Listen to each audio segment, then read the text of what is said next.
the next generation of warfare, psychological warfare. In modern conflict, the mind is a potent weapon.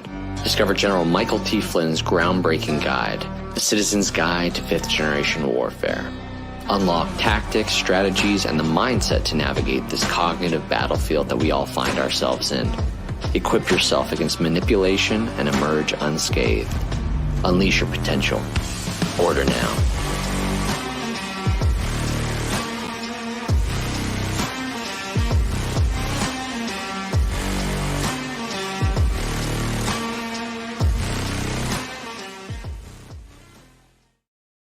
How's it going, everybody? And that's generalflynn.com/alpha. How are you guys doing? Part 4. Here we go.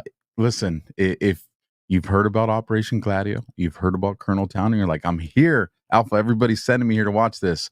Down in the links below, you'll find all the information you need to follow the Colonel, because I see the live chat. You guys are like, how do we find her? In the description, you guys. That's where you find all my guests. In addition to that, there's always links, different things that we reference during the show. The model, we're going to talk about the model of it, and there's going to be a pretty interesting teaser at the end of it, so you got to stick all the way through to get that.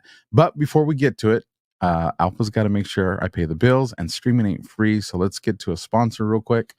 Goldco, you guys, the digital dollar. Hey, listen up. Right now, it looks like the government's pushing for a digital dollar, which could mean every penny you spend could be tracked and controlled by the government. If that's true, then your entire life could depend on people you don't know, like, or trust. That's why smart Americans are opting out and putting some of their savings into real gold and real silver.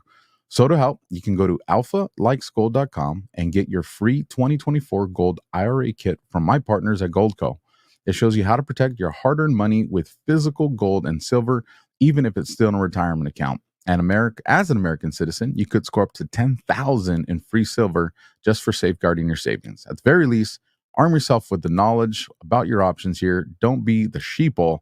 Go to alphalikesgold.com right now and get your free 2024 gold IRA kit. Listen, I go off the feedback that I get from you guys that have actually used it, and it's always been positive feedback. So for those that are like, Alpha, there's all this stuff going out there. Listen, they always go after the good companies. They always go after the good people. So do your discernment, do the research. And then our last commercial, America's favorite mustache. And when I come back, we have our guests in 60 seconds. My Towels solved the problem that we've all had with towels. You go into the stores and they feel lotiony and soft, but then you get them home and they wind dry you. That's why I made My Towels. They actually work, they're soft, and they absorb. And now I'm excited to announce 2 brand new lines of My Towels. What makes them the best towels ever is they're now made with 100% long staple Shapir cotton. This is a combed ring spun cotton that makes My Towels even softer and more absorbent than ever. And now you get a 6-piece set for an amazing introductory sale price as low as $29.98. So go to mypillow.com or call the number on your screen. Use your promo code to get My Towels for only $29.98. Or you can get my designer premium line for just $20 more. Either way, you save 50% now on all My Towels. They actually work. What a concept. This offer won't last long, so please order now. mypillow.com. mypillow.com or mystore.com. Promo code Alpha works at both of those. You guys go support Mike, and when you support Mike, you support me. Let me bring the guest you guys are really here to hear from today, the Colonel. How are you doing, ma'am? Great. How are you, Alpha? I'm good. I got a little tiny one that's teething, so last couple of days have been rough, but she's a little trooper. I feel terrible for her. It's just like, what can I do besides Oragel for you, little one? So, but it's part of being a dad, I guess. Yeah. So we have I have them up on the screen as of right now. Part 1 is approaching 35,000. Part 2 is just over 25,000, and part 3 is about to hit 20,000. So a lot of people are wanting to hear this, and we're starting to hear it being mentioned on other podcasts, which is what we want. Right? How does all that kind of resonate with you, Colonel? Because this is you, like, this is your work. This is all good. So I had a friend this morning, first thing this morning, sent me a link to the Devolution Power Hour because Patriot Patel, John mentioned it just last night. And I think that's probably the first time he has mentioned it. So yeah, it's all good. And I am thrilled that it's being mentioned. I'm thrilled that people are looking into it because the feedback that I have gotten from anybody who's picked up Paul Williams' book, which was the first dedicated book that I read, and I highly recommend that. It's called Operation Gladio. Paul Williams is the author. Very authoritative of the overall scope of the program. And I highly recommend that book as your intro book. Like I've told you before, I've read probably up to 15 books now dedicated to this subject. Not every single one of them identifies it by name, but once you have it, and I've come to adopt a new kind of I don't even know what it's called, but I use the term Gladio glasses. Once you understand Gladio and how it operates, you look at the entire world differently. And if you look at things with Gladio glasses on, it appears completely different than if you look at it with them off. And the best example of that is reading that recent New York Times article that came out of the disclosure of these stay behind units buried in a forest. And I'll only say one thing about that article because I think it's, and I do have a pinned post on my X account about my description of the first half of that article. The one telling thing to me when I read through it the first time with my Gladio glasses on is if you look at Ukraine and the border with Russia is here. Today, the border with Russia is here because these regions were voted to be annexed into Russia. This article, written in the last few days, said that these units were all set up along the Ukrainian border here. But they just use generically the Ukrainian border. But they tell you they started in 2014, right after the coup that was an Operation Gladio event happened. So if they started putting stay behind units along the Russian border in 2014, they would be here. They're not here, they're here. And that's a very important distinction because the reason why they were set up here is because they were set up to attack this organization here. They have assassinated like 12 mayors, political officials. They have targeted daycares. They have targeted child facilities. They burned people alive. Entire families in their car got boxed in, trapped, and burned alive. These units have been doing Operation Gladio in this area. And that's the reason why Putin came in to rescue these people.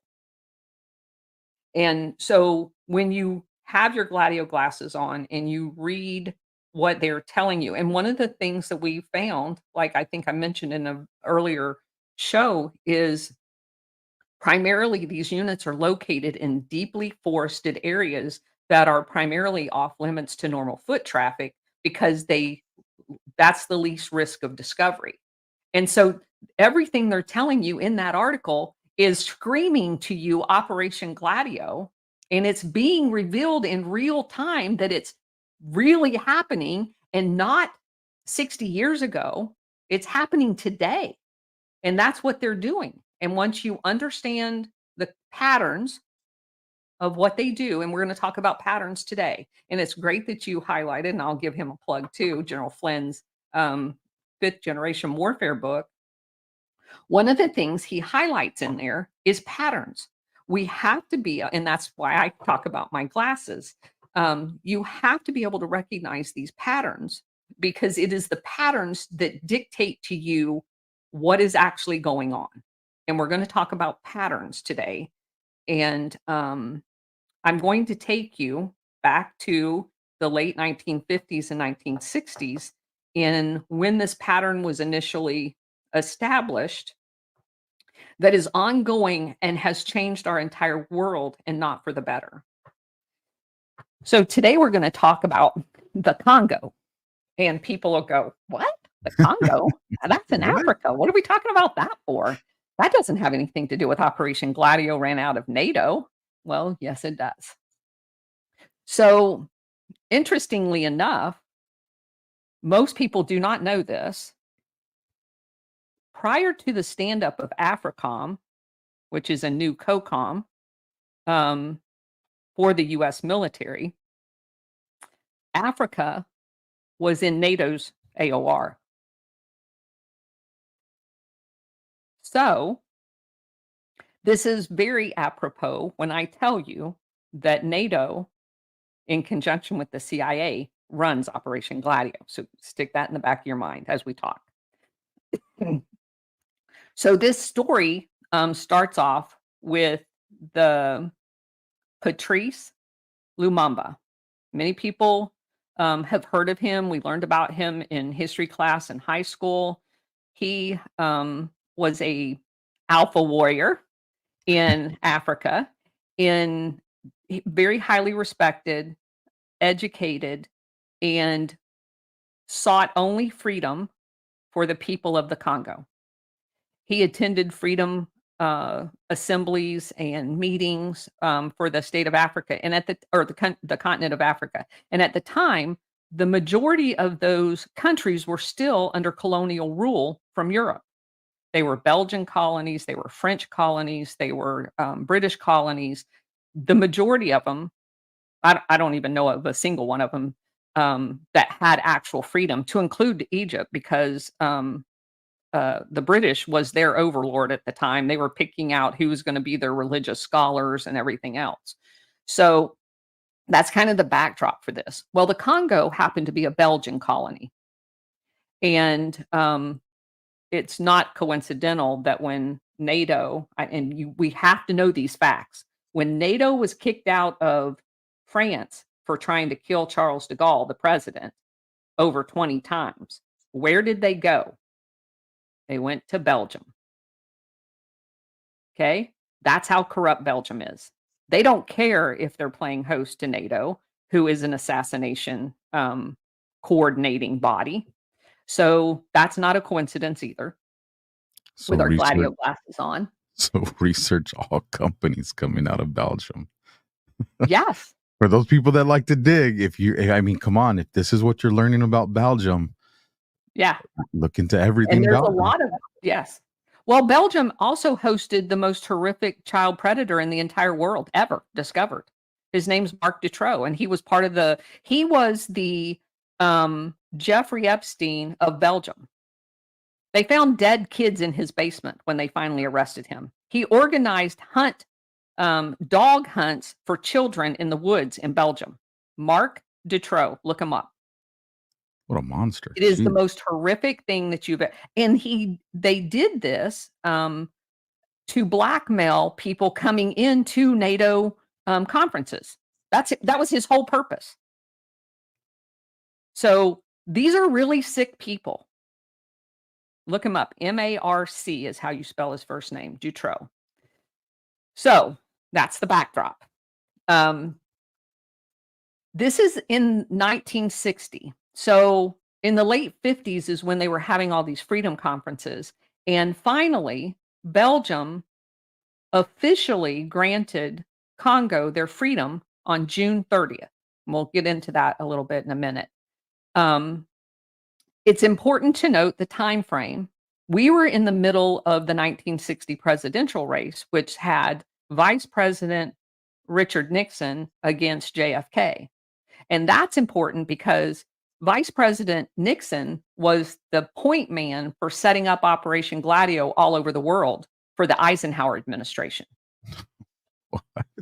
Yeah. So that's very, very important information to know that he is now trying to ascend to the presidency so they can perpetuate this without interruption. And I've come to the conclusion, and I will speculate on this because I don't have a smoking gun piece of paper, that JFK was never read in on Operation Gladio because, we illustrated that when we talked about General Lemetsker being fired from the Joint Chiefs of Staff position by Kennedy, and Kennedy reassigned him to NATO. He would have never reassigned him to NATO because the whole firing had to do with Operation Northwood. Operation Northwood was that plan to bomb U.S. civilian targets in order dressed up as Castro Cubans in order to justify a full-scale invasion into Cuba. This was authored by General Lemetsker in conjunction with Allen Dulles before he was fired from the CIA by JFK. And JFK's administration was going through so much havoc at the time, he didn't want to be seen by the world as being, okay, we've just fired the CIA guy. Now I'm going to have to fire my Joint Chiefs of Staff. So they did a normal, like a reassignment. But he was convinced by his staff that because that was a demotion, although they're both 4 stars, prestigious wise, going to NATO after you've been the chairman is a demotion. And that Lemetsker would have more pride than to go do that. What JFK didn't know is that NATO was running this operation, GLADIO. So he just kind of fed the machine. Does Oliver North ever come up in this? Oh, yes. Oliver North, the whole Iran-Contra was a GLADIO operation. The entire thing. Drugs and weapons and humans. That's what they traffic. Anything in our history that dealt with drugs, humans, and weapons trafficking is a GLADIO operation. You have to keep that in your mind. That's how they paid for GLADIO operators. That's how they paid for the training. That's how they paid for the travel. Every one of those things makes money. That money. Go ahead. So him being the fall guy was just probably all part of just the theater Correct. of what was going on. Correct. Absolutely. That's the only reason I bring it up is because we rescued him out in Iraq. Our unit did. Yeah. So if you're going to have a fall guy, what better fall guy are you going to have? Yeah. Right? Because we all love our military. We're forgiving. We're forgiving for our military too. Yeah. Yeah. You can't have a slime ball drug dealer guy up there. He's not going to elicit sympathy. Well, now it makes me wonder, because the whole point of us rescuing him, just, the quick backstory was his I guess documentary crew, you could call them. They were in a Black Hawk, got shot down in Iraq. This was, I would say, early to mid 2003. And so our unit gets dispatched, off of our mission to go and save a VIP target. We end up learning it's Oliver North. The 2 Cobras that were doing escort get shot down with them. So we go, we rescue him, we learn who he is. But now I'm thinking, like, well, was he really out there doing a What documentary? was he really out there doing? Or was the documentary cover for something else? Always. In my experience, always. So, very good. See, now you've got GLADIO glasses on. Your life's going to change forever. Every single thing has to be re-looked at with GLADIO glasses on, and you just illustrated my point perfectly, Alpha, like that was planned, and it was not. It was not planned. So, now that we've got the setting, I'm going to give you a little bit of history here. Belgium's King Leopold II had conquered Congo in the 1880s. He didn't conquer Congo with Belgium military for Belgium as a colony. He conquered it as his personal possession. They found resources there, and we'll get into that in a minute, as to why it became so critically important. But he used the inhabitants of the Congo as slaves. They mined resources there for his personal benefit, not the state or the country of Belgium, his personal territory, his personal slaves, his personal wealth, every penny of it. So, he put his private army there. They terrorized the locals. And they killed and abused locals indiscriminately that didn't produce up to his standards. it was not until 1908 that the Congo was actually transferred to Belgium proper out of his personal possessions. And this was not done of his own free will. It was done because of an inquiry into the atrocities that were happening there. This is consistent with what we originally talked about in episode 1 about the British Roundtable discussions in the late 1800s with Balfour, the Rhodes, the Rothschilds.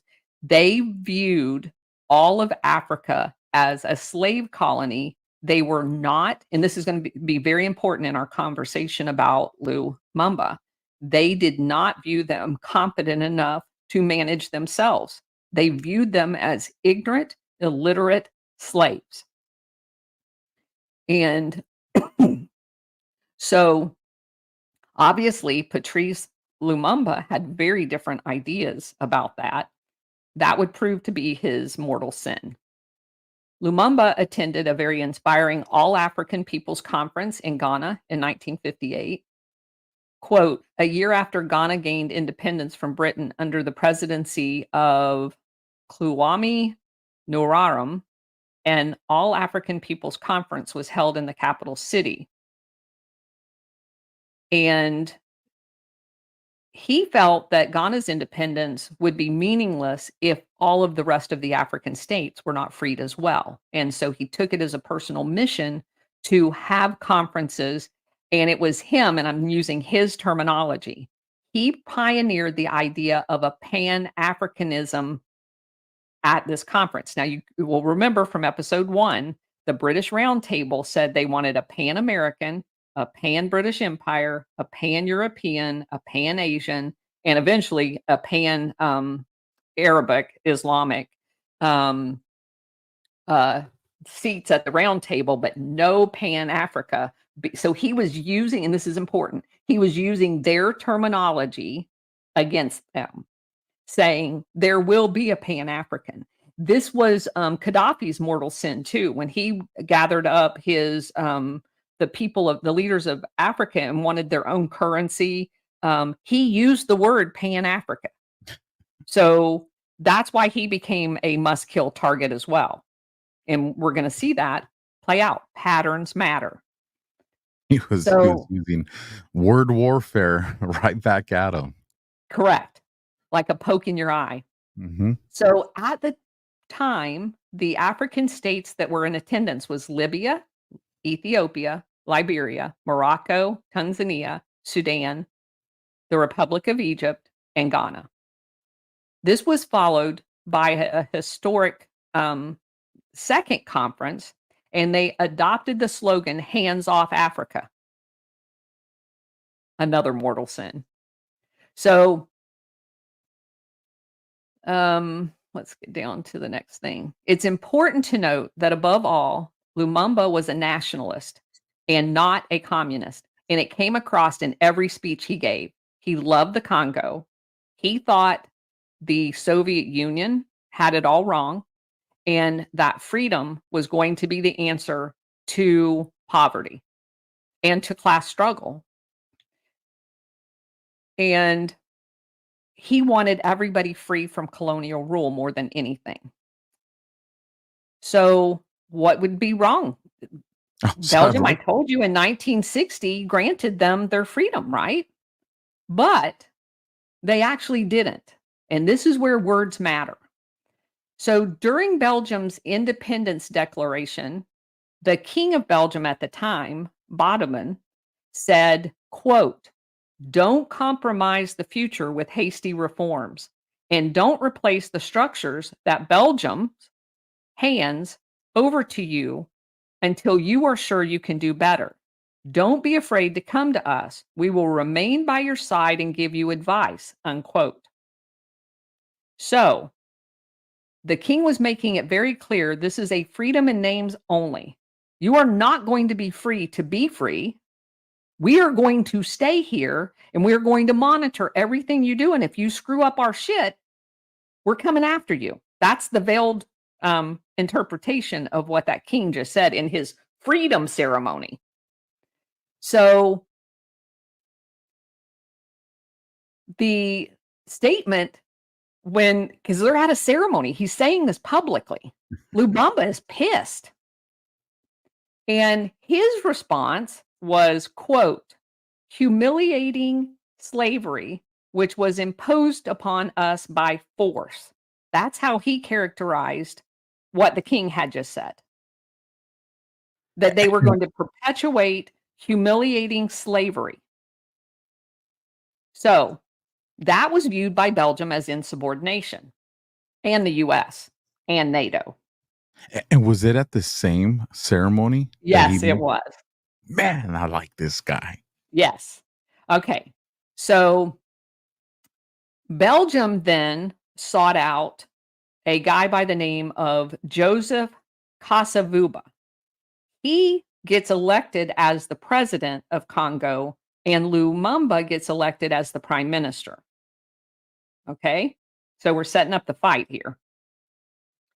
They knew that they could not derail Lumumba's prime minister run, but they were going to try to counteract that with the president. So they basically compromised the president and they control him. So 3 months is all Lumumba had before the trouble started. And actually, he didn't even have 3. He had basically 3 months to live. The trouble started right away. So Belgium's military refused to leave the country. And what they had proposed, now this is again after they granted them freedom, is we're going to leave all of our officers in charge of all of your enlisted people. So we're still running the show, right? And Lumumba is like, no, you're not.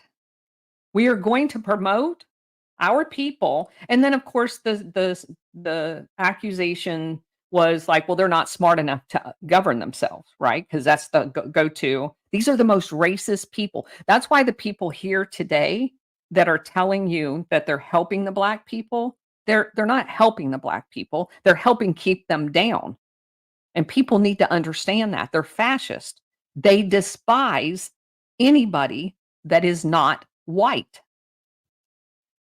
The Congo soldiers mutinied because they were not going to, in a free country, work for Belgium soldiers. So chaos ensues. So more importantly, geographically, like every country that we will talk about, there is a particular area of the Congo where all of their resources are, and it's called Katanga. Katanga had, just a litany of resources there. They had gold, they had borite, they had ore, but most importantly, in the late 1950s and the early 60s, is they had uranium. And they had the biggest found supply of uranium in the world. No kidding, in the Congo. In the Congo. And so the Belgium military during the mutiny kind of fall back on the Katanga area because they've got military installations there for the guarding. They have private military there. They have paramilitary.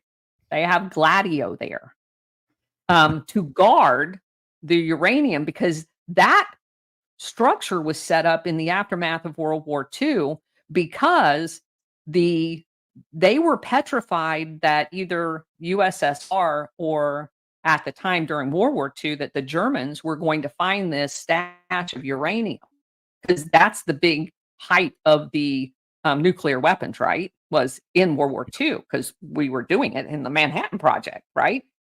Every ounce of uranium that created the Manhattan Project came from the Congo. Every ounce. Yes. So that's how important the Congo was. So you can't have a freedom-loving prime minister there because he may be a little too free. So there's no way they're going to let Katanga go. So immediately, Lumumba calls the UN for help. because he sees his country starting to disintegrate, and he can't get Belgium out, even though they said they were going.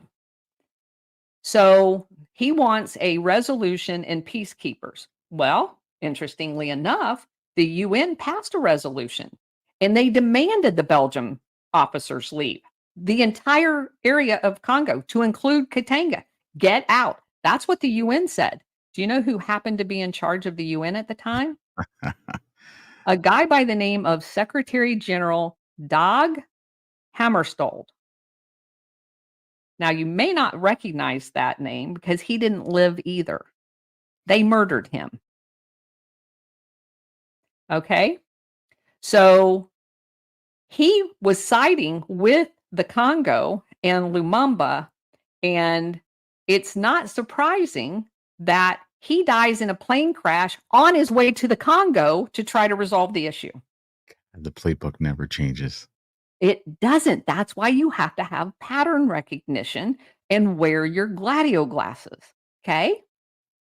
So, meanwhile, the Congo is basically now in a war against Belgium because they won't leave.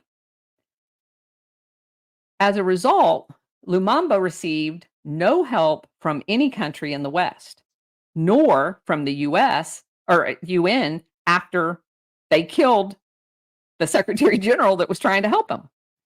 So, as a last resort, who does he call? He calls the Soviet Union. And because he needs weapons, they cut him off. They cut him off economically, they cut him off politically, and they cut him off militarily. So, what's the first thing the US does? Well, he's a communist. Right? Got to get the people to fall behind the narrative. That's exactly right. So, what I want everybody to understand in every aspect of the world today, if the United States labels you as a communist, you better look twice. That is their favorite fake label for anyone who dares to defy their edicts. You really need to research whether or not the people they're calling communists are actual communists. Because I can go through this same scenario with Castro, and do not mistake me saying that Castro was a good guy. I am telling you, their labels mean nothing. Because the CIA was living in the same hotel as Castro, supplying him weapons and Batista at the same time. It's scary when you look at the labels that our nation puts on people because, when our nation labeled someone a terrorist, I thresh leveled here for that. And then all of a sudden they called me a terrorist. And parents that were, wanted to make sure their kids learning at school were terrorists. And I was like, wait, time out. So what I am doing is I'm illustrating to you, this is a tactic, again, patterns that our government has used repeatedly over and over and over again. They are liars and they are the terrorist. There's just no other way around it. You don't terrorize people with Operation GLADIO events, shoot your own citizens, write plans like Operation Northwood to blow up your own citizens to further the agenda of industrialists and not warrant the label of a terrorist. I got to throw something in there real quick because you set it up perfect. It's why I tell people when you see these school shootings and some of these other quote unquote false flags, my personal opinion is there's a lot of government involvement here to attack the Second Amendment. And 100%. people have to be willing to understand your government will kill its own people, to include kids, to get what they want. And back to you, Colonel. So fifth generation warfare tells you that not including kids, especially children, women and children psychologically are the biggest bang for the buck for evil terrorists. And as hard as that is to wrap your head around, if you don't wrap your head around that, you are losing the entire war. I can show you terrorist event after terrorist event that was the specific targets of Operation GLADIO because of the psychological trauma that it causes and what they can get done afterwards. And as a matter of fact, I'm going to show you one in here. So basically, what I just described to you with the inclusions of the UN coming in with their uh, peacekeepers that is going to follow in the Congo, you see this operation that the West begins. We see it in Korea, we see it in Vietnam, leading up to this, because we went from World War II almost immediately into Korea. And that's a whole conversation in and of itself, which we will get to eventually, because nothing about Korea was what you thought it was. There's so much about Vietnam that was all a lie. And now we're in the Congo. And these are just one right after another, right after another. Because, the reason why I say Vietnam before the Congo, because during the 1950s, the CIA was already in there with the French. And a lot of people don't know that. So, none of these countries wanted communism. Korea did not, North Korea. Vietnam did not. Every single one of them approached America first. Both Korea and the Vietnam actually passed constitutions that look identical to the US Constitution. We turned our back on them because we wanted poppy. So patterns matter. And being labeled a communist is bullshit when it's done by the CIA and the US government. More research is definitely needed. And again, I'm not excusing any of what happened in those countries by any of their leaders. I am telling you what we have been told is a lie. Why wouldn't the freedom-loving Americans help the Congo? Well, the Congo had a precious mineral called uranium, which I just said. So actually, President Eisenhower's gave, at this point, the CIA station chief, and I'm going to run through a timeline when we get towards the end that's going to put all of this stuff in. I'm talking about it kind of generically now, but I'm going to run through the whole sequence of events so you can see it stack up and put it all in perspective. So President Eisenhower granted the CIA station chief at the time in the Congo permission to poison Lubumba. And another really important pattern that we should get out of this operation is, remember I told you we're in the middle of an election season, and the favorite time for the CIA to conduct operations is in the summer to January 20th in election years. Yeah. Because the chaos of the election season, they tell the incoming president that it was authorized from the outgoing president. And the outgoing president basically does things because they won't be held accountable after they leave office. So they tend to save the most dramatic things towards the end of their administration. So that's another reason why that time frame is very important from a pattern recognition standpoint. Information I wish I would have knew a few years ago, Colonel. Yeah. So the chosen method that they were going to use is they were going to poison the toothpaste. And you know who was responsible for coming up with the poison? The guy, what was his first name? I have it on my other area, Gottlieb, the guy who's related to the guy in charge of Pfizer. Yeah, that Gottlieb guy. He was the scientist that worked in the CIA that created all of the poisons and stuff for assassinations. So, meanwhile, Congo's president, who was not opposed to the West and their demands, was bribed to fire the Prime Minister Lubumba. So, he had no authority to do it in their constitution. He just did it anyway. So, and that happened immediately after he received a cable from the Belgian Prime Minister to do so. So Lumumba hears about this cable, and he demands that the president be deposed in front of a court of law for taking dictates from the guy that they're technically at war with, Belgium. And this results in the army chief, who was a Belgium guy, to arrest he was seeking to arrest Lumumba. So him and his wife and children managed to escape to a secured, friendly area of the Congo to avoid capture Lumumba. Eventually, and I'm going to explain to you why in a few minutes, he is captured. He's imprisoned without charges. And at this point, the Belgium is calling the shots in the entire country. Not only the breakaway Katanga area, but in Belgium or in the Congo in general. So 2 other of his ministers that were in the cabinet with Lumumba also flee, and they are captured.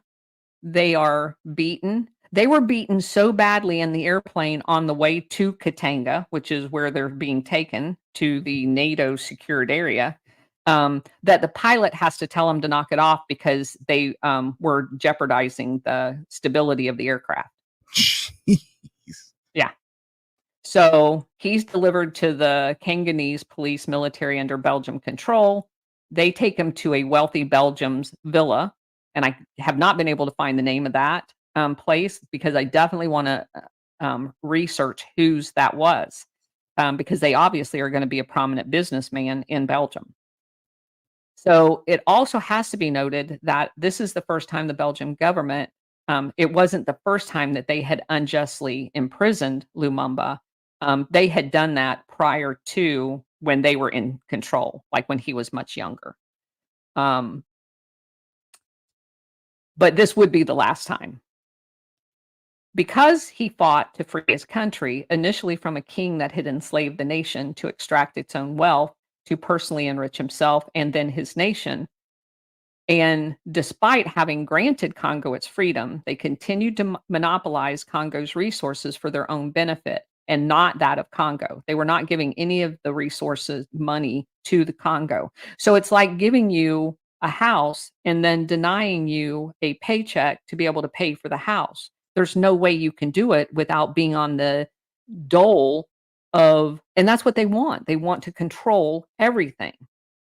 So in order to understand what he was fighting against, this is gross, but I'm going to tell you, and it goes back to the targeting of children for maximum psychological effect. There is a missionary's account in 1904 that was recording it has a picture of a father who is staring at his daughter's hand and foot that was cut off by the Belgium military because he failed to harvest the correct amount of rubber for the king. That is what we're talking about. That was done to terrorize the local villagers to produce more for the king's personal pocketbook. Just to add something there, Colonel, back in the law enforcement days, like I said, I'm not too far from the southern border here in California for, Mexico. And the safety bulletins we're getting were some of these truckers that are being sent over, through our commerce that are carrying drugs. They're clean. They got no records. However, they've been told by the cartels that if law enforcement stops you, you are to defend that load no matter what it costs.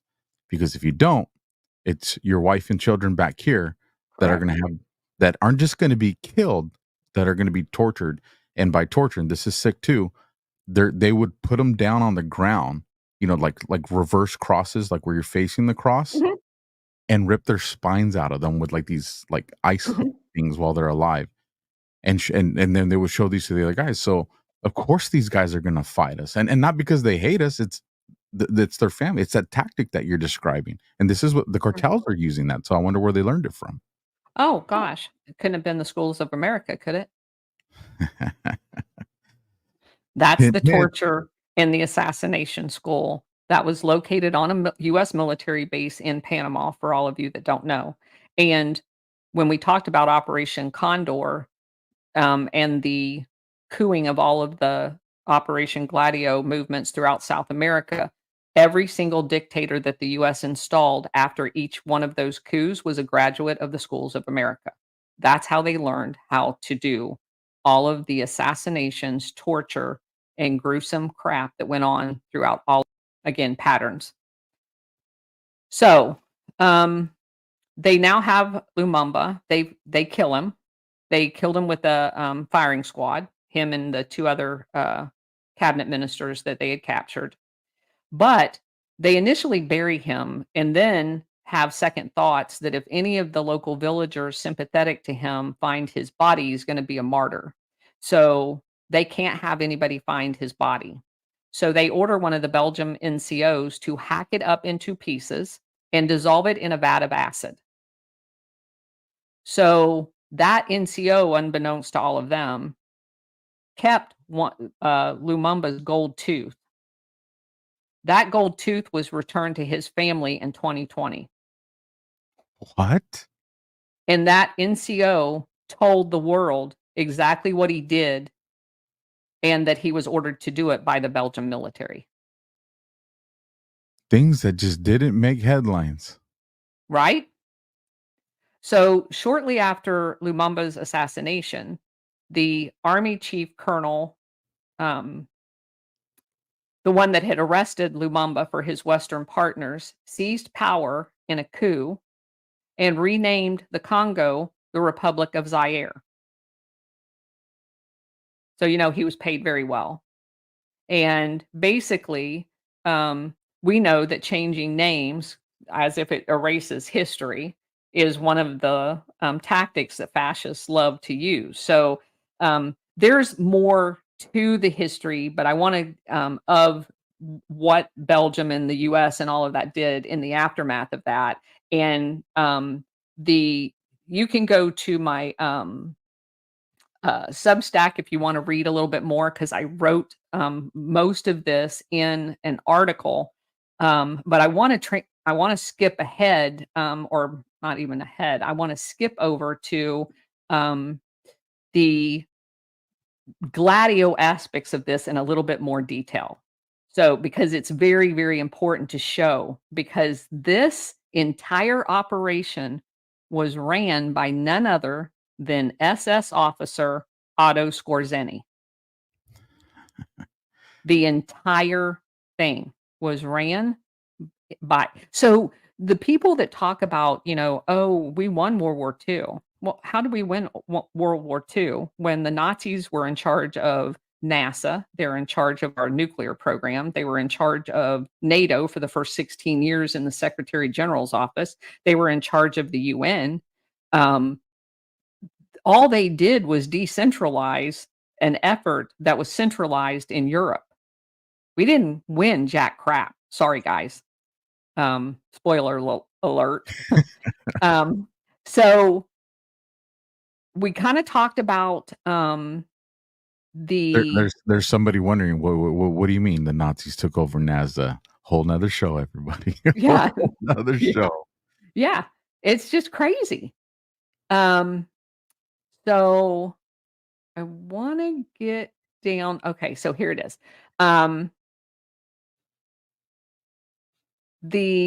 There was a call sign, a code name for Otto Skorzeny. Now, the guy that wrote the definitive book on Otto Skorzeny and how he fit into Operation Gladio was Major Ganis, Ralph Ganis, and he wrote a book called Otto Skorzeny.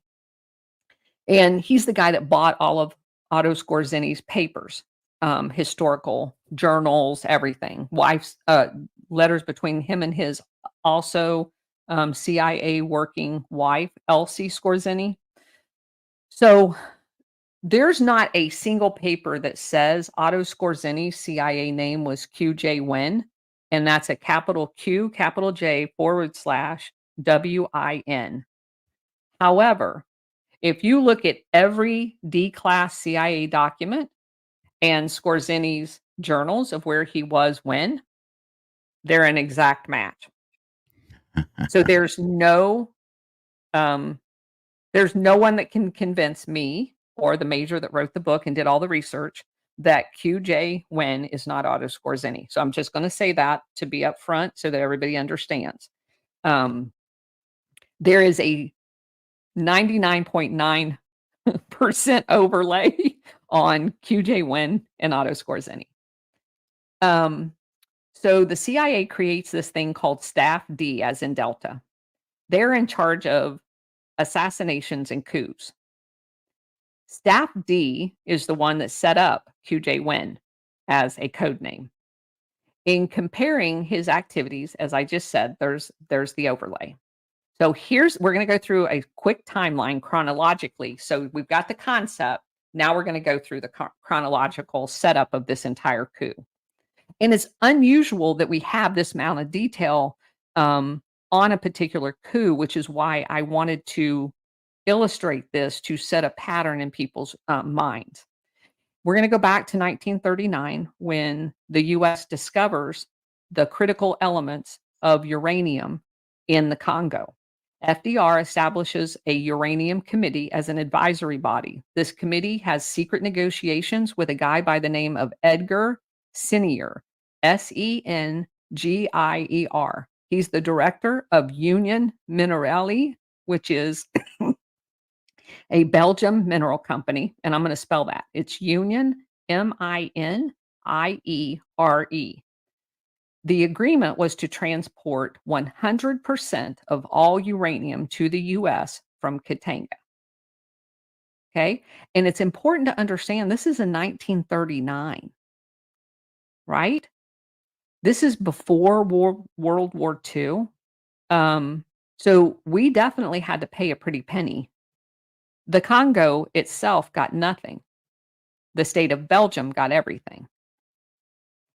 In 1940, over 1,200 tons of uranium had arrived in New York and was delivered to African Metals Corporation on Staten Island. So again, just as a reminder, every ounce of uranium used in the atomic bombs the U.S. produced was from the Congo.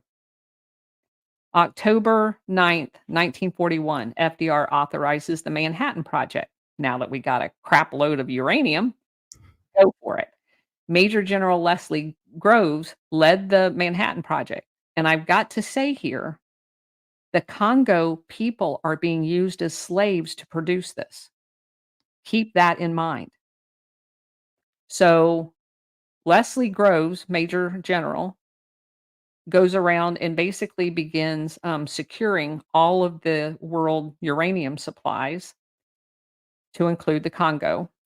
In 1943, OSS agents were sent to Africa to ensure that no Nazis got access to the uranium. In 43, SS officer Arno Besekow, a member of Hitler's werewolf unit, Operation GLADIO, made trips to the Katanga area. This was revealed by an interrogation after the war. So they became very aware that there's oil and uranium in the Congo. Otto Skorzeny created many business fronts because he was working for the CIA, so he has CIA fronts to do his business with. All around the Katanga area where these resources are being mined are front companies to take all of the resources out of the Congo and not go through any of the major port cities in Congo proper, right? It's wild, man. Their plan all along was to, no matter what happened to Congo, they were going to premeditatedly secure this Katanga area. And if necessary, in the whole freedom movement, they were going to succeed so they could still control this. So they set front companies out to get everything out of there if necessary and not go through major port cities inside of Congo proper. So in 1951, Skorzeny actually travels to the Congo as part of this whole thing. And part of his front companies were in Angola, where he creates lumber and cement companies. And that's not to say they didn't do some business, but they were front companies. The U.S. remains dependent on, so 1953, the U.S. remains dependent on Congo for their uranium supply NATO builds a 100,000 acre base. I'm going to say that again. 100,000 acre base in Katanga. Okay? They were given both military and private security to secure this installation, and they all had shoot on sight orders for anybody that approaches. In 1954, Skorzeny goes to Congo again, and not just to Congo, to Katanga in particular. June 30th is 1960 was the freedom ceremony that we talked about. Okay, this is when the king comes down there and says, "Yeah, you're free, but you're not free." And Mubamba goes, "Kiss my butt. We're going to be free. Get the hell out of my country." So Skorzeny's already made at least 2 documented trips down there, setting this whole thing up, and it's important to understand that. So now they do the fake freedom ceremony and the fake freedom granting. And immediately the turmoil happens. So 11 days later, we have the ceremony on the 30th of June. So now we're at July 11th. On demand by the CIA, Katanga announces their independence from the Congo. Belgian mining companies and the respective countries announced their support for this breakaway country. Immediately, almost like it was staged. So this guy, you pronounce his name Shambi, but it's spelled Tshombe. He's officially going to be the guy in charge of this breakaway country, that we immediately recognize. Unlike the breakaway countries in Ukraine, right? Right. Yeah, we're not going to recognize them because they're going against our agenda. We only recognize immediately ones that we orchestrate. And that's another pattern. If you go down to South America and you go back in newsreels, you will see that every one of those coups of a duly elected, Chile is probably the most flagrant one, that they have a coup and overthrow the president. Immediately, the CIA installed dictator says, "Hey, I'm in charge." The next day, our embassy's going, "Okay, you're in charge. Welcome to the world of countries." And if they don't do that, they weren't in charge of it. Pay attention to that.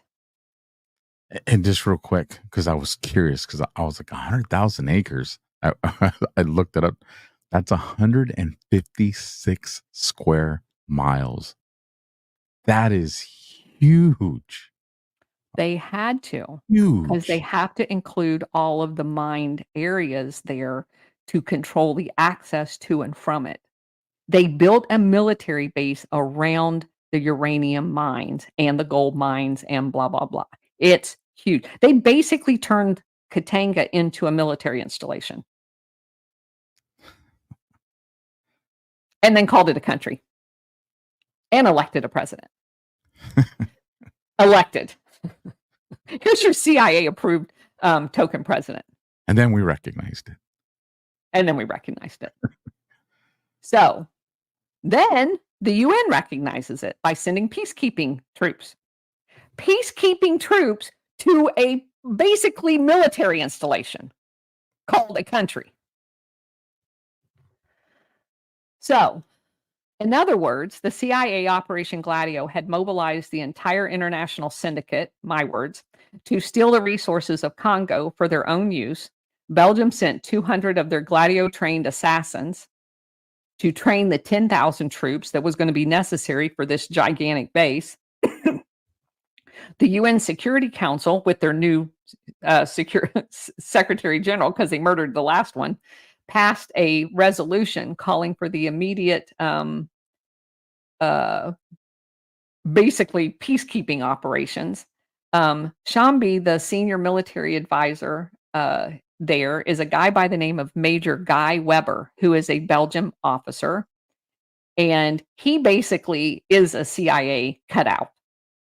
He serves as the chief of staff of the military. And a guy by the name of Jean Francus Theriart. It's Thiriart. He's a Scorzini mercenary who worked for Scorzini in World War II as an Operation Gladio warrior. He would be working as boots on the ground in Katanga, setting up the training of all of these influx of Scorzini trained Gladio operators from Belgium. So in July 22nd, now we're only 22 days after the independence of Congo, Lumumba decided to travel to New York City in order to personally express the position of his government to the United Nations. Shortly before his departure, he announced that he had signed an economic agreement with a U.S. businessman who had created the Congo International Management Corporation, CIMCO. According to the contract, which had yet to be ratified by Parliament, the Congo Parliament, CIMCO was to form a development corporation to invest in and manage certain sectors of the economy.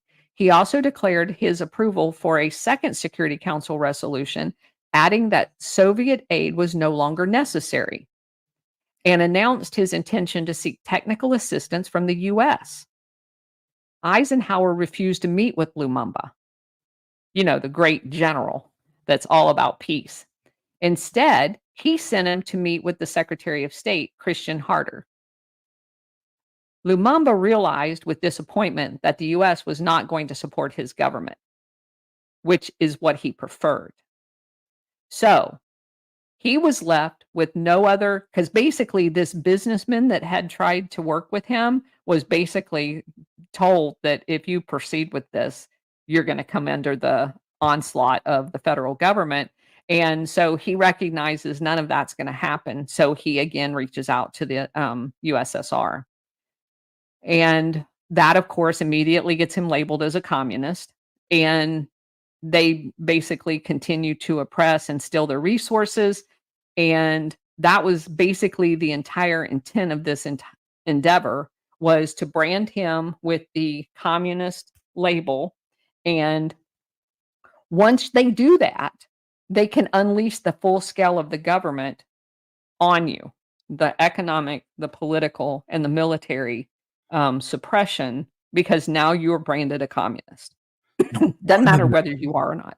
No wonder why do you think they call MAGA and America First Putin sympathizers, Russian sympathizers for your position on? I'm telling you, we are going through an Operation Gladio here in the United States, and we need to recognize that. To include terrorist attacks. I mean, that's what January 6th was. That's why I keep screaming. That is what January 6th was. We had embedded, trained Gladio operators, and we'll save the rest of that for the end of the session. But that is what January 6th was, and we'll prove it to you at the end. The communist stamp gave the CIA and the necessary stamp to proceed with all means necessary to take out Lubamba. Richard Bissell, CIA Deputy Director of Plans at the time, quote, "The importance of the Congo's natural resources combined." Now, keep in mind, he just said the Congo's natural resources, not Katanga, the Congo's. Natural resources combined with the most primitive political arrangements anywhere in the world rendered Central Africa the kind of political vacuum into which power flows. This set of conditions set the stage for an immediate critical threat. So, unquote. So they designated the Congo an immediate critical threat because of what they did to the Congo. You see, it's a self-licking ice cream cone. You created the threat, and then you use the threat to justify all means necessary. That's that Hegelian dialect for you. Clearly, they created the, well, I just make that point. So now we get up to August. So now we're about a month and a half after the Freedom Declaration. The National Security Council meets with Allen Dulles and Eisenhower having met just before the formal NSC meeting. And it was at this meeting that Allen Dulles understood that he had been given the authority to assassinate Lumumba. Eisenhower had used the words, quote, necessity for every straightforward action, unquote. Now, you will never hear a president say you're approved to assassinate such and such because of plausible deniability. What they do is they talk around it. So Allen Dulles believes he's got the go-ahead to assassinate him. And this is important because he actually gets assassinated, right? And we're supposed to believe that it had nothing to do with the CIA when we're documenting the fact that not only did they hire and train Otto Skorzeny, they send him to the Congo in the lead up to this. And they are actually having meetings talking about how critical the Congo is and that they believe they just got approval to assassinate him. So on August 19th, Dulles cables the CIA Congo station chief, and here's the quote.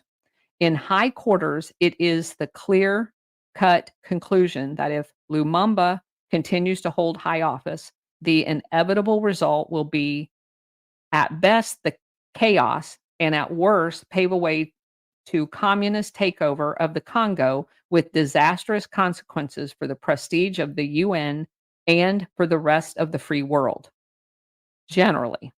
Consequently, we conclude that his removal must be urgent and the prime objective, and that under the existing conditions, this should be a high priority of our covert actions, unquote.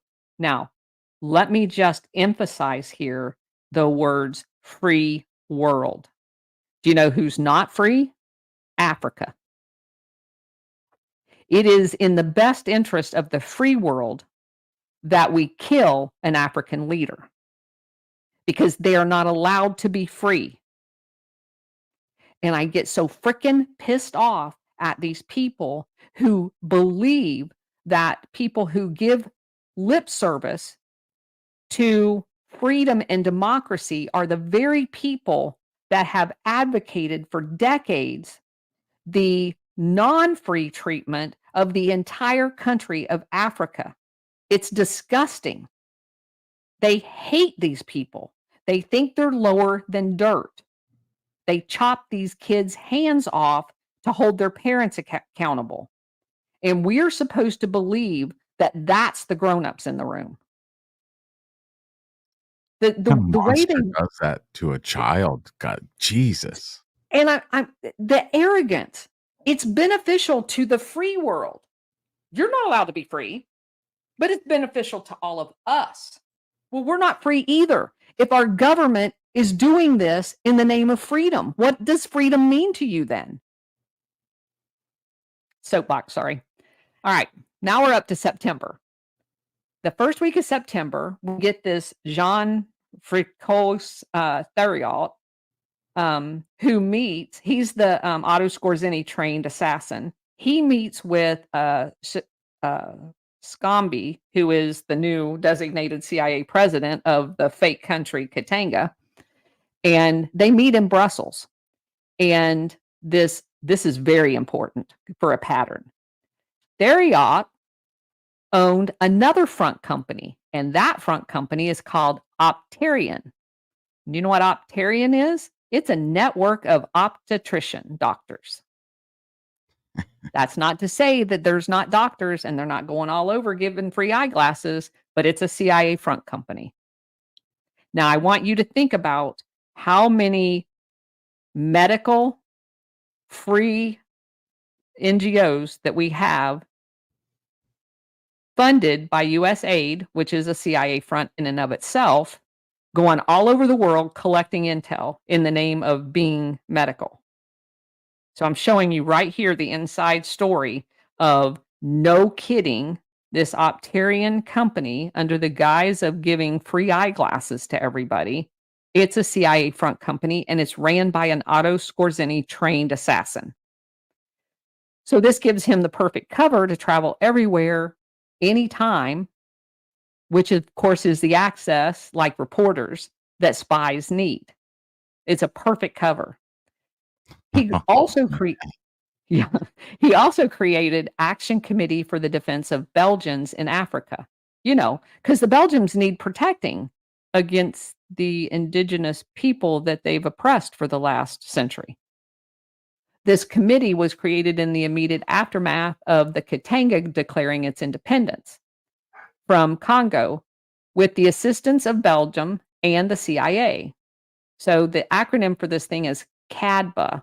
It's the Committee for the Defense of Belgiums in Africa. CADBA attracted all the same Scorzini elements of the French war in Algeria. And that's a whole nother fiasco where they basically, Algeria wanted their freedom, and the Scorzini element, the French government wanted to give it to them, Charles de Gaulle, and Scorzini and his ilk did not want Algeria to be free. Neither did Israel. So Israel helped Scorzini sabotage the freedom movement in Algeria. Same thing. And Algeria, for people who are geographically challenged, is also in Africa. So nobody's going to be free except for the people that they designate is going to be free.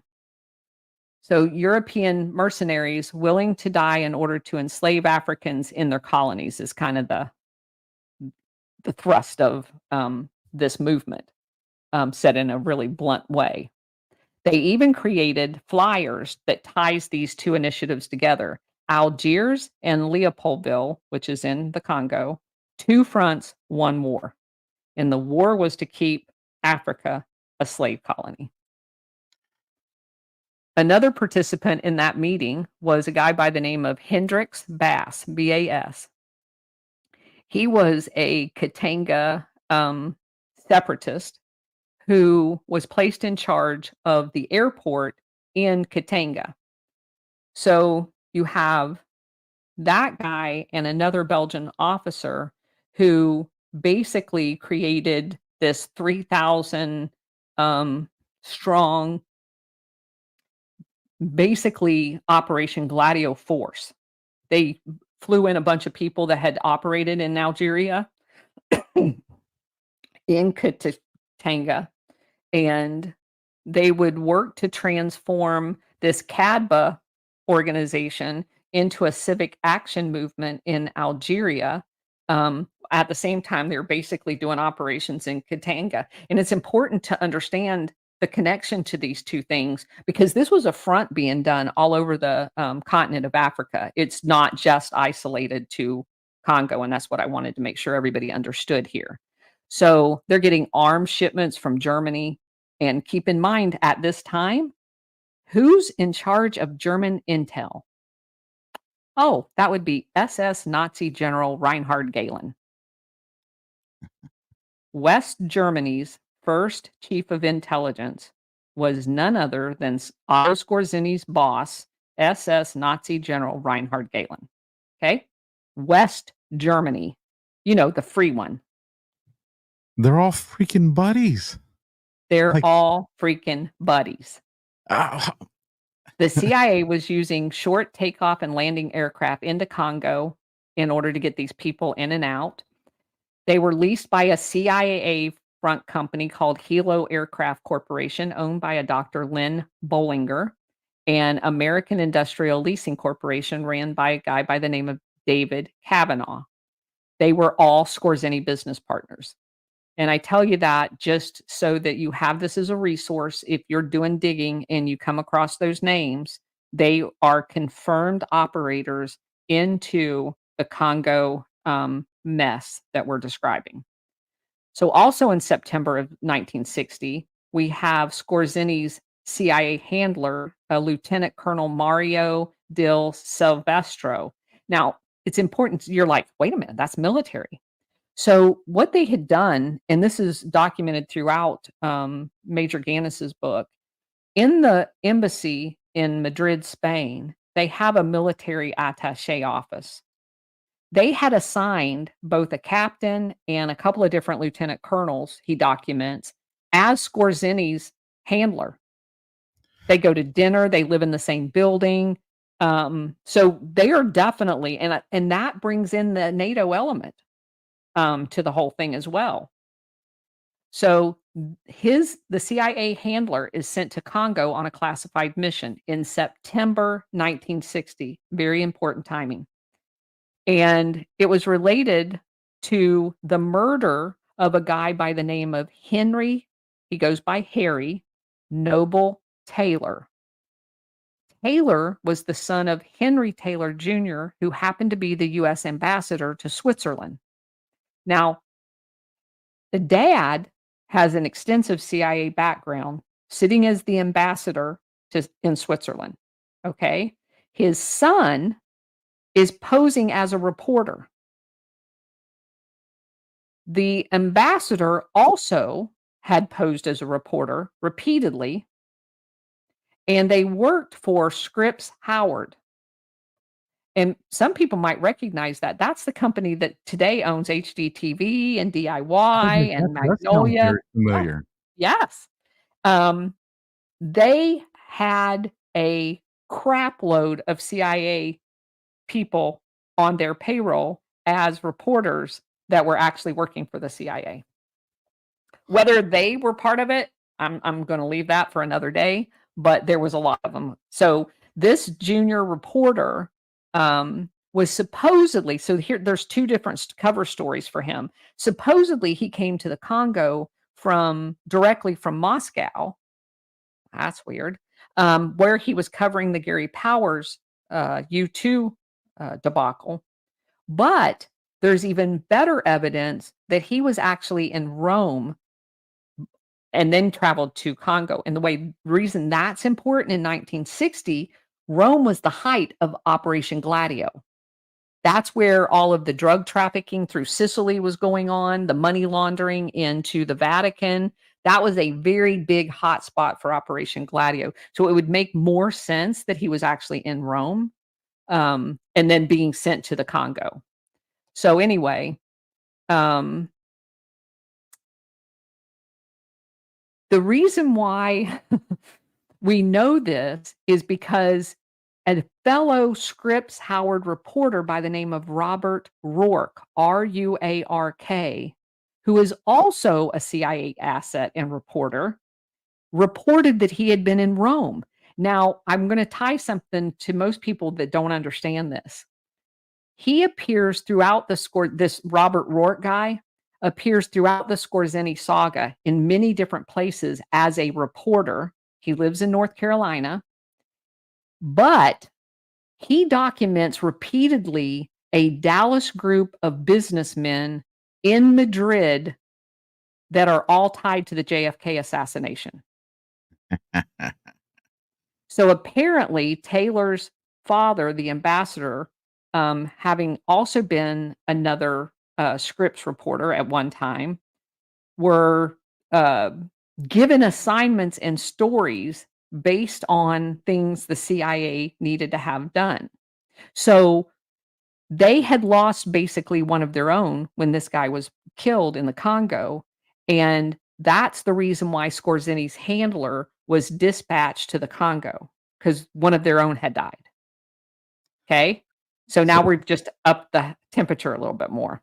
So I hope everybody's tracking the CIA's use of reporters and journalists. And how many times have you heard me or the colonel say they don't change the playbook? So when Tucker asked Putin about the journalist that was caught in the Soviet Union and why he won't let him go, and Putin's response was he was caught with classified information. So if you are a reporter, if you were a legitimate reporter and you came to the United States from a foreign country and you are walking around the United States with classified information, you are going to be arrested. It doesn't matter what you are a spy at that point. I don't care what your press badge says. If you make it out of the country, good on you. If you get caught here, you're a spy. That's what Putin told him. He was posing as a reporter. He got caught with classified information. Now, in the United States, if you are a U.S. Reporter and you are passed information that happens to be classified and you are a U.S. citizen, there is First Amendment protections for you in printing information that can be litigated in a court of law. There are no protections for you as a foreigner. The same is true in Russia. That guy was a spy. I don't care what his press badge said. Well, So l- that just even- drives that point home. Well, even if you're not in the United States and you get a hold of United States classified information, look at Julian Assange. So isn't that ironic? Right? So Yeah. he publishes it, and he's been in jail for 5 years, no charges. But we're not allowed in Russia to, again, double standards, double standards. All of what we want, none of what you want. So, September 1960. That's when Lubamba, because we're doing in a timeline, so a couple of these things are going to be redundant. He gets fired in September. He basically took office at the end of June 30th. So now we're in September, and he gets fired by the president. He flees, and he knows his life's in danger. We've had multiple CIA people coming and going from Katanga, setting this whole thing up. And it will later be testified to that the CIA agent Justin O'Donnell, using alias Michael Maroney, traveled to Congo to assassinate Lumumba on directions from Russell Bissell. O'Donnell said he refused to assassinate the leader, but would try to isolate Lumumba so that he could be captured. So, and that was testified to in a court of law. At the end of September in 1960, the CIA sends Sidney Gottlieb. That was the guy's first name, Sidney Gottlieb, who is the scientist, doctor that comes up with all the poisonings for CIA. So he's sent to the Congo. He meets with the station chief in the Congo, Larry Devlin, to discuss what their options are, whether he's going to be killed by kidnapping, assassination, poisoning, or whatever. So they're going to do this. The U.S. elections occur. Vice President Nixon is aware of all of this shit going on, but he doesn't get elected president. So now they're in a panic, right? JFK is the president-elect. He's taking office on January 20th. So we're like in the middle of October, we goes into November. So we're at a crisis stage because he has to be killed before the new president comes in, because they don't want to tell him jack shit. This is So Larry Devlin, the CIA station chief in Leopoldville, sent 2 cables, and you have to read these so that you understand what's going on. Quote, local operational circumstances require immediate expedition of QJ Wynn, read Otto Skorzeny, travel to Leopoldville, unquote. The next cable that he sends, quote, in view of the extreme sensitivity of the objective, killing the former prime minister, for which we want QJ Wynn to perform his task, he was not told precisely what we want him to do. Instead, he was told that we would like to have him spot, access, and recommend some dependable, quick-witted persons for our use.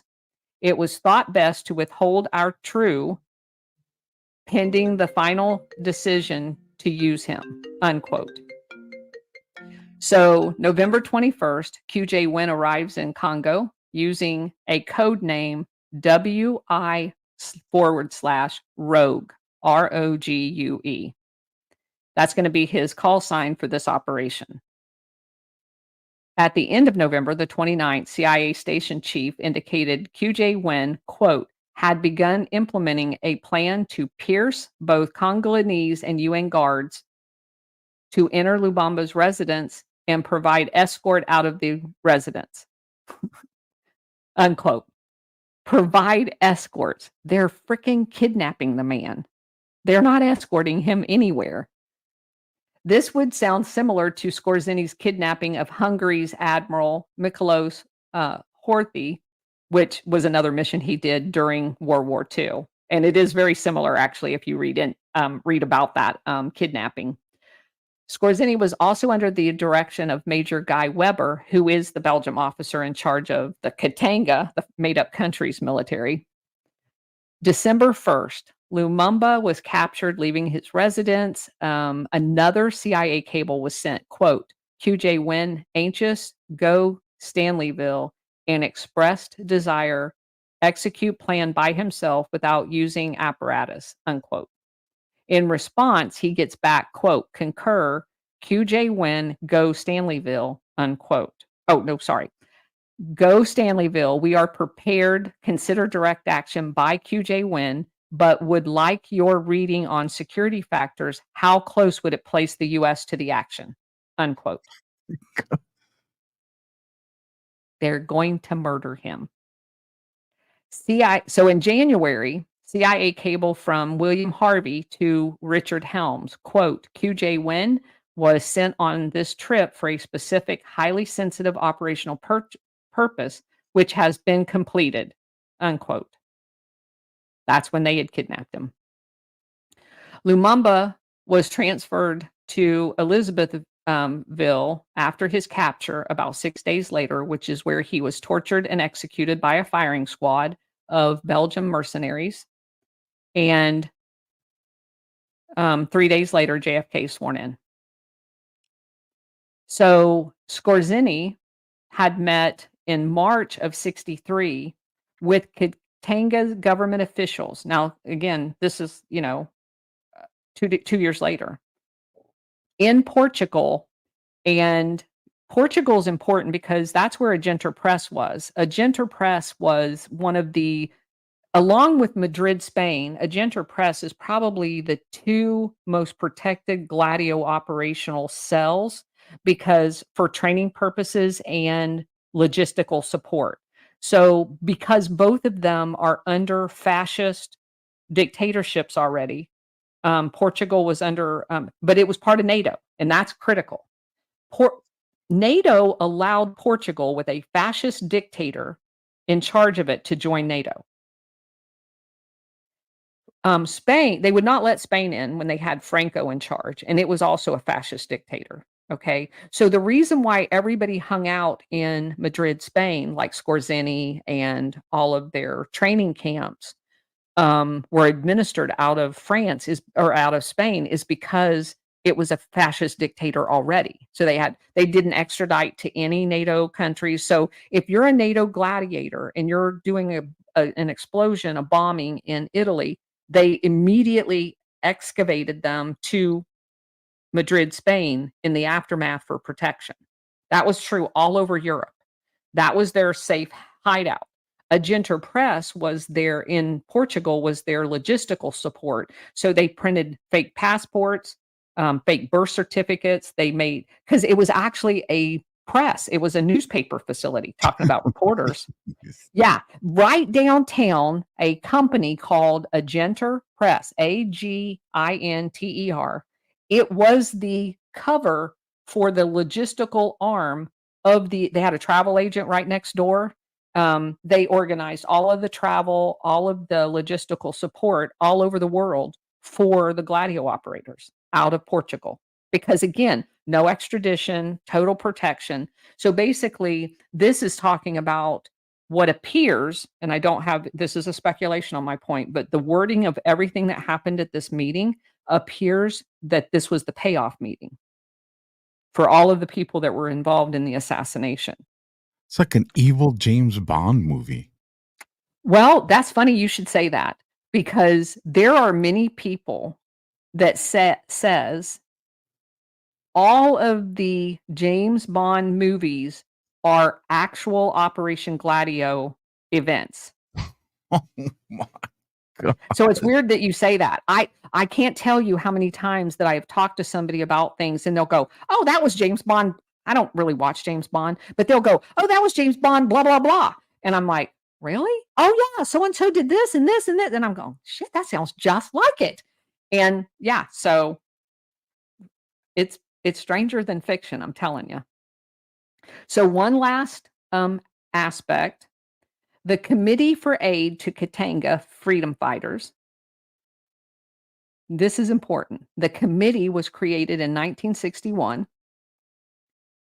The audacity of these people to create a committee for the aid of a fake country's freedom fighters that was used to steal all of the resources of the Congo and murder their president, right? So they set up an organization in the aftermath of them murdering the prime minister of the Congo, stealing all of the resources to solicit aid for the freedom fighters of the fake country that cuts off little kids' body parts. The committee was created in 1961 to increase the U.S. population's support of a fictitious country. Scorzini, and that's why I was talking to you about the psychological operations. Watch what they do with this, okay? We just established the fact this is a fake freaking country. It was set up by the international syndicate to steal uranium from the inhabitants of the Congo and assassinated their prime minister. Talk about psychological operations. Scorzini was an advisor to the group, the guy that set up the assassination. Scorzini's business partner, Clifford Forster, Forster, who was a veteran psyops, warfare, and political operations guy, part of Peace and Liberty in France, which was part of the organization that tried to assassinate President Charles de Gaulle in France, which got NATO kicked out of France, worked with this committee as well. Another person of influence on the committee was a U.S. Army Reserve Intel Colonel Jack Crichton. He was an oil executive in Dallas, Texas. This committee took out a full-page ad in the New York Times. It read, "Katanga is the Hungary of 1961. Quote, a wholehearted desire to keep alive the spirit of resistance of the Katanga people who only wish to leave their lives in peace without outside interference." Unquote. Outside interference? Are you kidding me? It was completely orchestrated by outside interference. Where do we start? Katanga was not a country. It did not desire to be one. It was a CIA, US, Belgium fake country, which was basically a guise for a military base that shattered and interfered with the peace of an entire country for decades to come because they assassinated probably the one true leader that the country had produced. They used this PR campaign with Katanga Information Services, and it had a Manhattan address on Fifth Avenue. It was all done for the international syndicate. This gaslighting effort was turned on everyone throughout the United States and abroad. David Martin was part of this effort, a former head of the International Relief Organization, which is another CIA front company. He was at this time the senior aide to Senator Thomas Dodd while he was doing this. And it was Thomas Dodd who vocally supported Katanga's fake president, Shambi. Senator Dodd, unsurprisingly, had significant business interest in that area of Africa. Among other members of the pressure group was William F. Buckley, former CIA, if there is such a thing.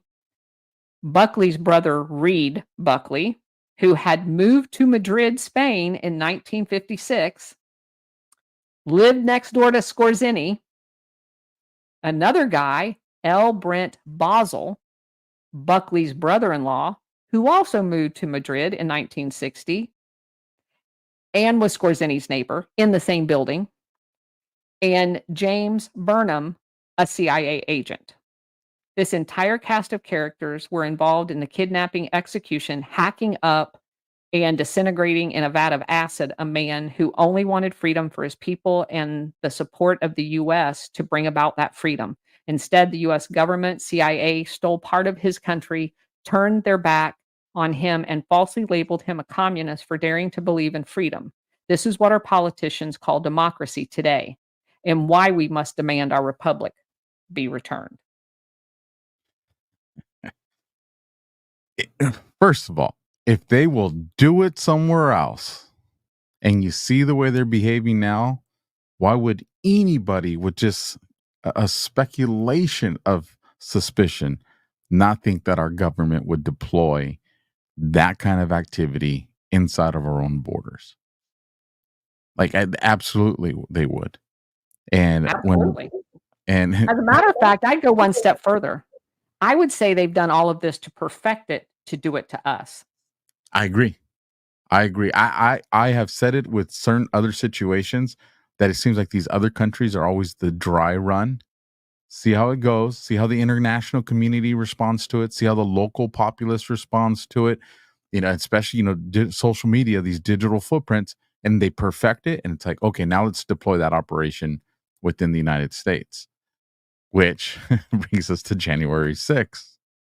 Yeah, me and Colonel, when we're talking about the show, what we're going to cover, and I was like, well, it's funny you bring that up because there's a gentleman that I came across by the name of Evan Newman. And so I'm going to bring up a document on the screen for you guys to see real quick.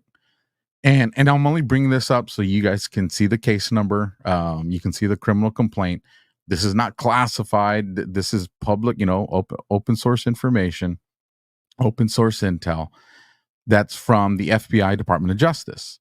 They have a list of all the January 6ers and all their different criminal complaints. Well, I would say the majority of them. There's some I haven't been able to find. And when I was going through these complaints for a completely unrelated reason, this was probably close to 2 years ago now, or a year and a half ago, I came across this gentleman. So there's the complaint form. Now let me bring up the part that I want to show you guys, which I found very interesting. And I was trying to get people to cover this, but nobody wanted to entertain me on this one. And I just couldn't understand why, Colonel. So in that same report, the FBI's report, is this document.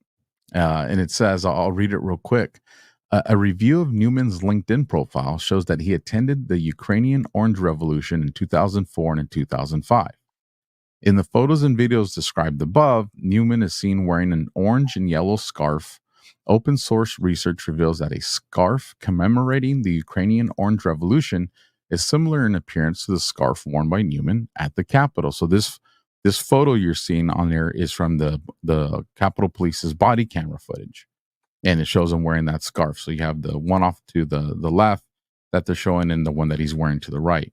Additionally, Eurofiant, and Eurofiant is the person that's writing this document, for those unfamiliar with the term.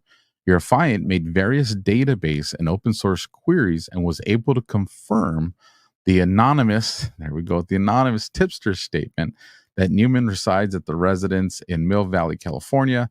Newman is listed, and it goes on to talk about where he lives. So I keep looking into this guy, and I want to bring up one more that I want to show you guys. And as I'm looking up in their report, right, which I went and found some local news reports as well, but in their report, I find that they finally tracked this guy down, I think like 2 or 3 weeks after January 6th at San Francisco International Airport. The FBI gets him at an airport. Like, the one place is like, this guy's getting ready to fly the coop. I'm like, we got to get him. And they question him, and they let him go.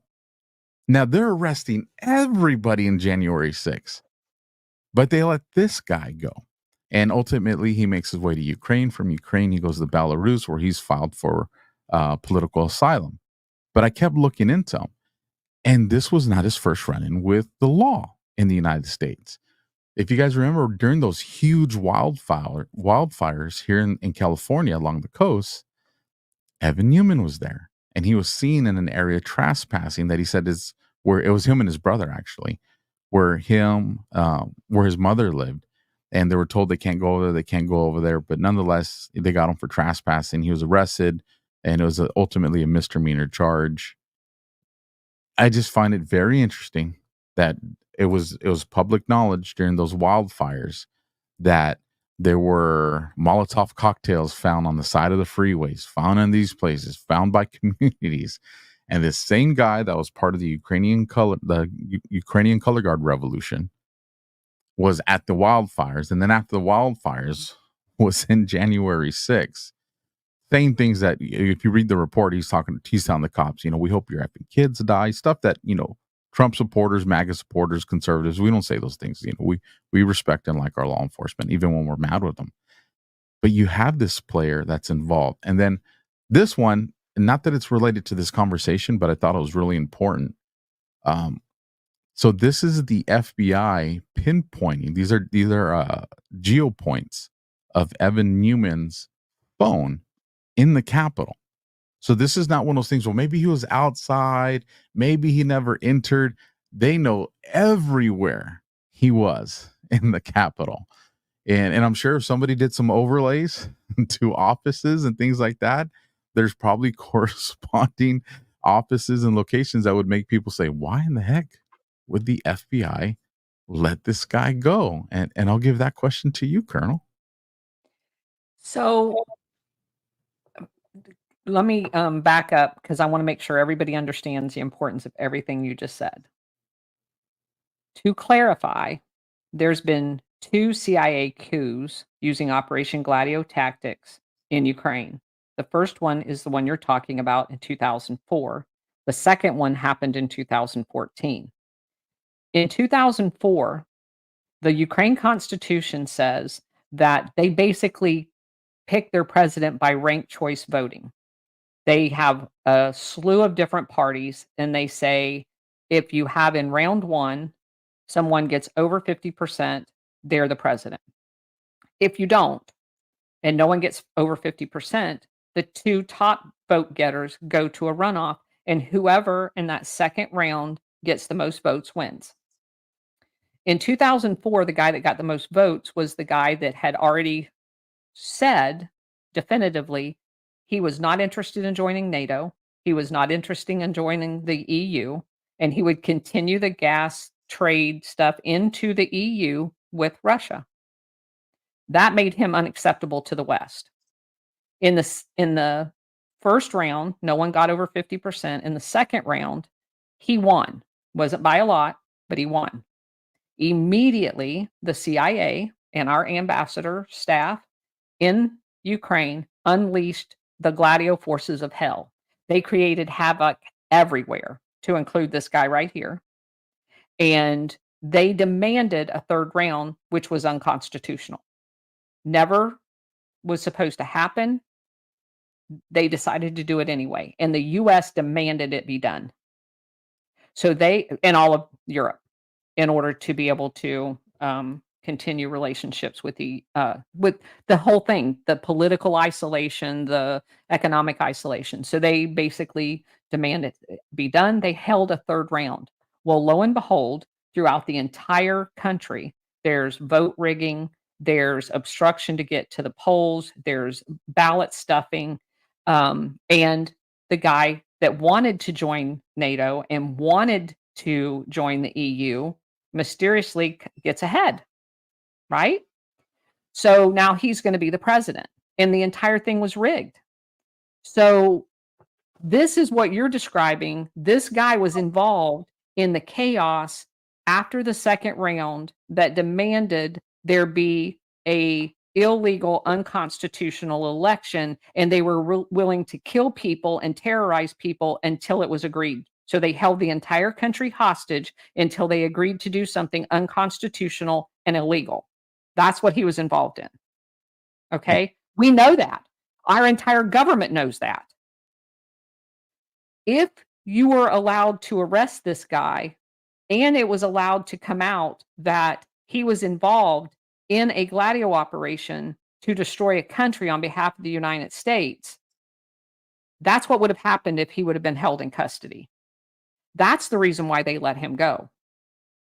And this part's, third-hand information, you could argue maybe second-hand, but third-hand information is that Evan Newman now is communicating with certain reporters here in the U.S. saying, hey, listen, I got information to let you guys know because I had a handler at January 6th, and his name is Daniel P. Love. And for those that'll research the information that's out there around Daniel P. Love, you'll find that he has ties and involvement to the Bundy Ranch thing with the cattle standoff and all that back in the days.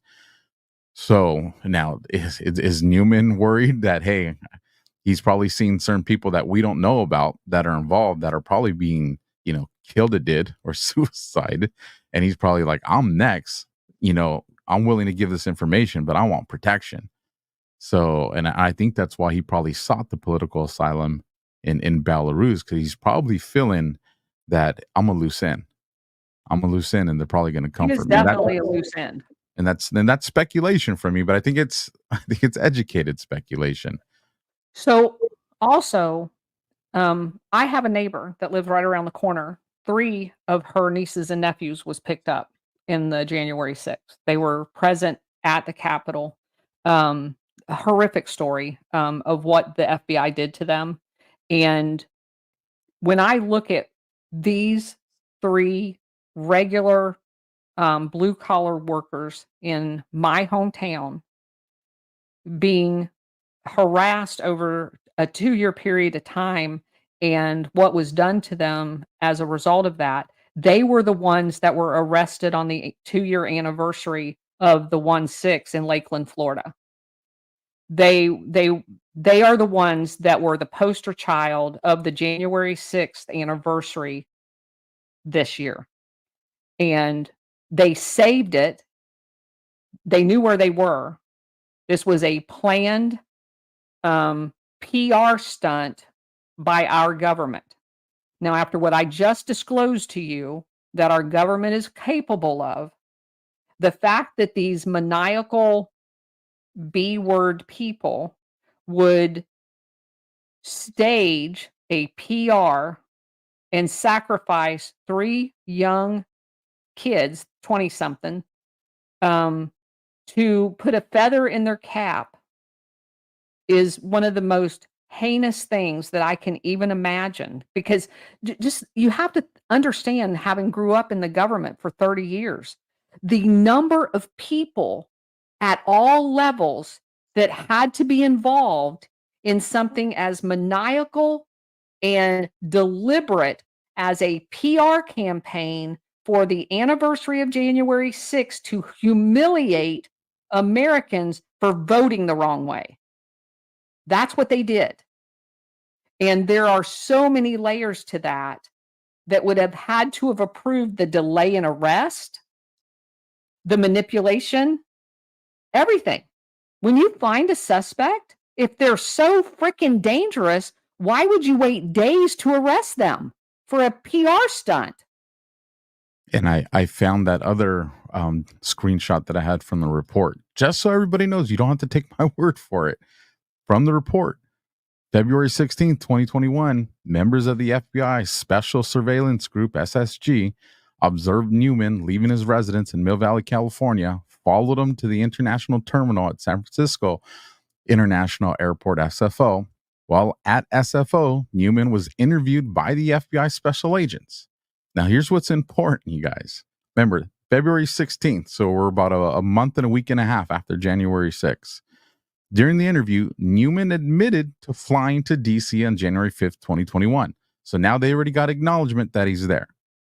And departing D.C. on January 7th. So the FBI now knows that he was present in D.C. on January 6th.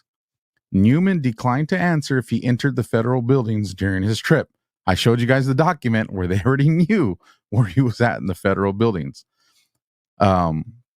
Newman admitted that he interacted with law enforcement in Washington, D.C., but declined to elaborate further or to answer if he had any physical engagement with law enforcement. Newman confirmed his cellular number as the number ending, and then they redacted that stuff. All the redactions you've seen are not from me. It's from their report. But here's the thing. From a law enforcement detective's point of view, you just confirmed all the probable cause I need to make the easy arrest according to their fabricated crimes of January 6th. Because like I said, I've read the whole report. I know you guys haven't. Actually, I'll link the link to that report. So if somebody wants to go through it, I'll put it down in the description for you guys. But when you go through the report, he's at the bike rails, those famous videos of the bike rails going back and forth with law enforcement. They have him on video quoting, we hope your effing kids die, all the narrative quotes that they want for this kind of stuff. They have everything. Like, if there's an arrest that's going to be made, this is the one. And they don't do it. And you heard the conversation that me and Colonel have had as of why not. You have your neighbor's kids that are arrested for something and used as a PR stunt for it. But then yet the FBI says, oh, we can't arrest foreign them. national involved in revolutionary activity outside the country here during a quote unquote the worst thing ever to include 9/11, and you let him fly out of the country. But grandma with cancer's got to go to jail. Yep. I'm curious to which FBI agents were involved, because this is San Francisco. And so I'm curious if that SSG group is going to be that same FBI agent. I can't think of his name right now, but the one that was involved with the Twitter stuff, with the Twitter files and the leaks and Right. stuff. Oh yeah, because that's where he was. He was in that same. Yeah, you're right. That would have been his field office out there. That's exactly right. So that's a good point. I'm curious. When you were talking, you reminded me. Are you familiar with Nate Kane? A little. So Nate Kane, he's the Uranian One whistleblower that disclosed the stuff on Hillary Clinton, and he's running for Congress now as well. I've interviewed him a few times. A brilliant man, smart, but they try to poison him. He ended up under the handle of his car, ended up touching some like grease or some fluid that was there, and it almost killed him. Mm-hmm. And it's just so funny that he's a whistleblower to uranium, the Uranium One scandal, because of stuff he found from a skiff. He goes through the proper channels to do it, as a whistleblower should. And it's Hillary Clinton on the other end, and lo and behold, it was right around the part where you're talking about the guy that does the poison and all that stuff. Yeah, Sidney Gottlieb. Yeah, Sidney Gottlieb. And I'm just like, I wonder if he had his ugly paws involved in trying to take out Nate Kane. They have a ton of assassination, poisoning mechanisms to be able to do exactly that and make it look natural. Well, there you have it. I know we kind of teased on some stuff. What do we got coming up in part 5? So, I think at this point, we're probably going to do a deep dive into the South America, because now I've set a template for you. We also have an upcoming specialized area of Latin America, because as you go around geographically, which is why I think it's important to understand the patterns of somebody. And that's why I kind of took a sidetrack. This is a pattern that you will see play out over and over again. It played out, as I mentioned earlier, in Cuba and in Vietnam. And so we are going to do a deep dive into Asia as well. This was done all over Asia. As a matter of fact, I would be more specific in what's going on in the United States. It isn't just a GLADIO operation. It is a living Phoenix program, which was the GLADIO operation for Vietnam. If you go back and you look at the weaponization of your police force, the imprisoning without charges, the torture that was illustrated on the Phoenix program, and how our university systems in the United States, specifically for Vietnam, it was the Michigan State University, was used to train the police force in these brutal tactics that was used throughout Vietnam to basically arrest people, ferret them off to private prisons, torture them. I mentioned the School of Americas. That was a big training facility for the South American effort. That, as I told, Alpha has been moved to the United States, to Fort Benning, and it's still operating today. And it is now training our ICE and Border Patrol people. And they do, I've seen the handbook. They talk about assassinations. They talk about torture. And that's just frightening to me. It is. So we're just going to keep going around the world. It is absolutely frightening. they're just, every time you talk, Colonel, and you're sharing this stuff, I just can visualize like these real time current events or some recent past current events. And I'm Yes. just like, that looks like this and this looks like that. Yes. And then, I know when we have the conversation on Panama, it's just, but then it even makes me wonder, there's some people that I talk to in sources that I'm like, like, So I need one of your audience memers to get me my GLADIO glasses. I need that person sitting there with the glasses where they have like you lift it up and you lift it down. When it's down, it needs to have GLADIO written across it. oh, I'm not a memer. they will get on it. Trust me. When I ask for art, all of a sudden, and I'm just like, man, you guys are brilliant and fast. Like, you guys are so freaking Yeah, I fast. definitely need GLADIO glasses memes so that I can put it up every time we have a news flash. Well, you know what? We're going to continue to wake people up, and the conversations are going to continue to spread. We've seen them spreading. I mean, just the attention that, Operation GLADIO through your work has gone over the previous 3 episodes and now this 4th one. It's a testament that you are just still serving your country, Colonel, and you're appreciated for it again. Thank you. With that, you guys, me and the Colonel will be calling it a night, but stay tuned. New segment that I've been doing for a couple shows now, the X Spaces Profile Spotlight, the best voices you've never heard, and I'm doing my best to get them to you guys. So stay tuned. We'll come back with that.